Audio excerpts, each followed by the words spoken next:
എല്ലാവർക്കും നമസ്കാരം. ഒരു വിജ്ഞാപനവുമായി ബന്ധപ്പെട്ടുള്ള വീഡിയോ ആണിത്. Kerala teacher eligibility test KTET 2023 വിജ്ഞാപനം വന്നിരിക്കുകയാണ്. അപ്പോൾ അത് ഡേറ്റ് കൊടുത്തിരിക്കുന്നത് 21/3/2023 വിജ്ഞാപനത്തെ തീയതിയായി കൊടുത്തിരിക്കുന്നത്. അപ്പോൾ ഇതിൽ പറഞ്ഞിരിക്കുന്നത് 2009 വിദ്യാഭ്യാസ അവകാശ നിയമം എന്ന് പറയുന്നത് അധ്യാപകരുടെ നിയമന കാര്യത്തിൽ നിലവാരം ഉറപ്പുവരുത്താൻ വേണ്ടി നിഷ്കർഷിക്കുന്നുണ്ട്. അപ്പോൾ അതുമായി ബന്ധപ്പെട്ടിട്ടുള്ളൊരു ടെസ്റ്റാണ് KTET. കേരളത്തിൽ lower primary, upper primary, high school തലങ്ങളിൽ അധ്യാപകരായി നിയമിക്കപ്പെടാനുള്ള നിലവാരം നിശ്ചയിക്കുന്ന അല്ലെങ്കിൽ നിർണ്ണയിക്കുന്നതിനായി നടത്തപ്പെടുന്ന യോഗ്യതാ പരീക്ഷയാണ് KTET.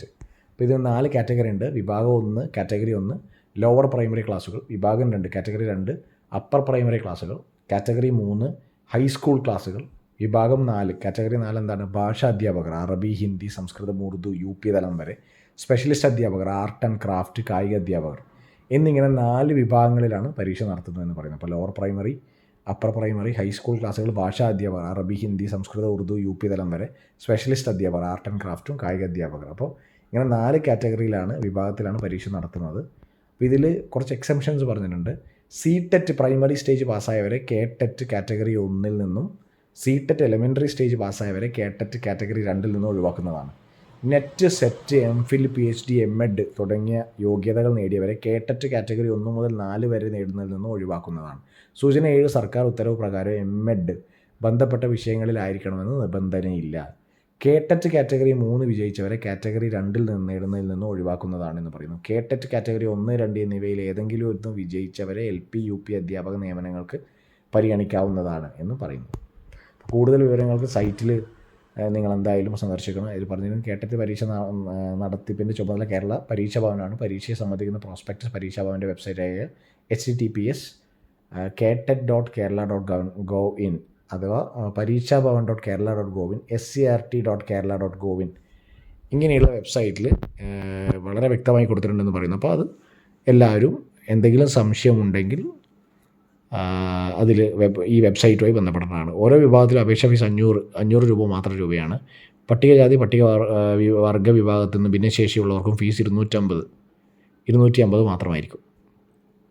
ഓൺലൈനായിട്ട് മാത്രമേ അപേക്ഷകൾ സമർപ്പിക്കാൻ സാധിക്കുകയുള്ളൂ എന്ന് പറയുന്നു. അപേക്ഷയുടെ പ്രിൻ്റ്, സർട്ടിഫിക്കറ്റുകളുടെ പകർപ്പുകൾ എന്നിവ പരീക്ഷാ ഭവനിലേക്ക് അയക്കേണ്ടതില്ല എന്നാണ് പറയുന്നത്.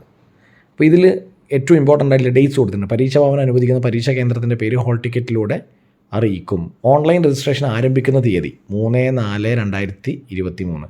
ഓൺലൈൻ അപേക്ഷിക്കുന്നതിന് ഫീസ് അടക്കുന്നതിനുള്ള അവസാന തീയതി 17/4/2023.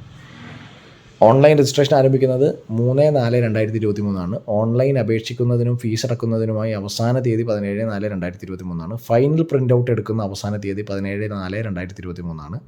വെബ്സൈറ്റിൽ നിന്ന് ഹോൾ ടിക്കറ്റ് ഡൗൺലോഡ് ചെയ്യേണ്ട തീയതി 25/4/2023. പരീക്ഷ തീയതി 15 മെയ് ആണ്. അതായത് 12 മെയ് 2023, 15/5/2023 പരീക്ഷാ തീയതി. പരീക്ഷ ടൈം ടേബിളും കൊടുത്തിട്ടുണ്ട്. കാറ്റഗറി 1 12/5/2023 ദിവസം വെള്ളിയാണ്. 10 to 12:30 വരെയാണ്. 2.5 മണിക്കൂർ ദൈർഘ്യമാണ്. കാറ്റഗറി 2 12/5 തന്നെയാണ്. 12 മെയ്ക്ക് തന്നെയാണ്. വെള്ളിയാഴ്ചയാണ്. 2 to 4:30. Category 3 15/5 category 4 15/5. അപ്പോൾ 12, 15 തീയതികളിലാണ് മെയ് മാസം നടക്കുന്ന എക്സാം ടൈം ടേബിളും ഈ പറയുന്ന വിജ്ഞാപനത്തിൽ കൊടുത്തിട്ടുണ്ട്. അപ്പോൾ ഇത്രയും തീയതികൾ ഓർത്ത് വെക്കുക. അതുപോലെ തന്നെ അപേക്ഷിക്കുന്നവർ ഈ പറയുന്ന വെബ്സൈറ്റുമായിട്ട് എന്താ പറയുക, ആ വെബ്സൈറ്റ് ലിങ്കിൽ നോക്കി എന്തൊക്കെയാണ് കാര്യങ്ങൾ വേണ്ടത്, അപ്ലൈ ചെയ്യാൻ എന്തൊക്കെ വേണം, എന്തൊക്കെ കാര്യങ്ങളാണ് നിങ്ങൾക്ക് ഇതുമായി ബന്ധപ്പെട്ട് തയ്യാറെടുക്കേണ്ട അപേക്ഷ അയക്കാൻ വേണ്ടിയിട്ട് എന്നുള്ളത് നോക്കേണ്ടതാണ്.